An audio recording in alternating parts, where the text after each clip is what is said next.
Hello and welcome to Lift the Cup Fantasy, or LTC Fantasy as some call it.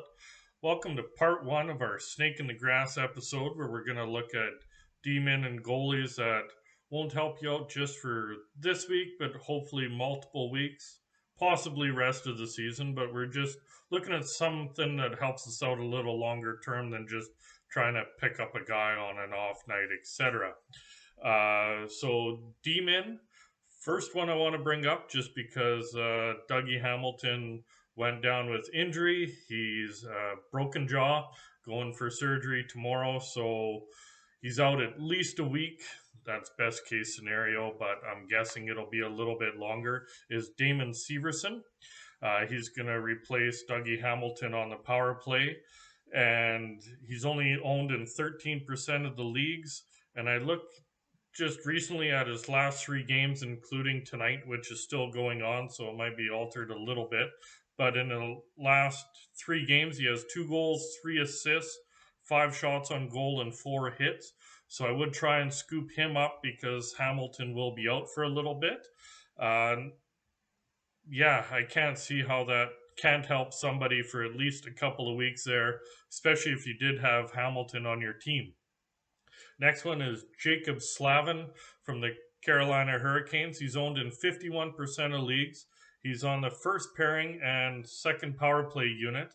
Year to date, he has 1 goal, 17 assists for 18 points, 5 power play points on the year, 1 shorthanded point, 65 shots on goal, 25 hits, and 47 blocks.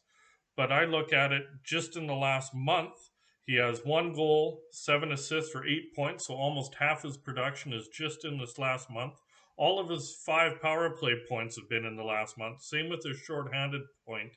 He has 22 shots on goal, 7 hits, and 15 blocks. So he's really been on a hot streak. So he is trending, and I do think he could help you out long term as they try not to just rely on D'Angelo. Next one is Mathias Eckham, 27% owned. Career, he's a half a point, so 40 point a season guy. He's had an off start to the year. He only has 1 goal and 8 assists for 9 points, 1 power play point, 54 shots on goal, and 20 blocks. But in the last month, he's had his 1 goal, 5 assists. 6 of his 9 points have been in the last month, so he is really starting to turn it on. He did get that power play point, 14 shots on goal, and 10 blocks. So just in the last month alone, half his blocks have come in. So if your league goes towards that, and Ekholm's a steady Eddie, and he really could help you out going forward. Next one is Adam Balquist. I've mentioned him in previous episodes. He was a blue chip prospect for Chicago. He came over in the Seth Jones trade. He's up to 10% owned, so still really low ownership. You got a really good chance at getting him on the season because he got another assist tonight. He has 7 goals, 5 assists for 12 points, 3 power play points, 25 shots on goal, and 15 blocks. But if you look at just since this lovely COVID break, he's played 3 games, and in those 3 games, he has 1 goal, 2 assists for 3 points, so point per game, 3 shots on goal, 3 hits, and 4 blocks. So he's turning it on, and he is becoming fantasy relevant. So I would start to really look at him helping you out longer term. Last one is Noah Dobson. To me, it really is a snake move because the Islanders' games have been all canceled this week. He's only owned in 22% Yahoo leagues out there. And with their games canceled, they're already lowest games going in. So going forward, he's really going to help you out also in a man game advantage played because they're going to be about 7 games less to 8 games less per team that you're going to gain going forward.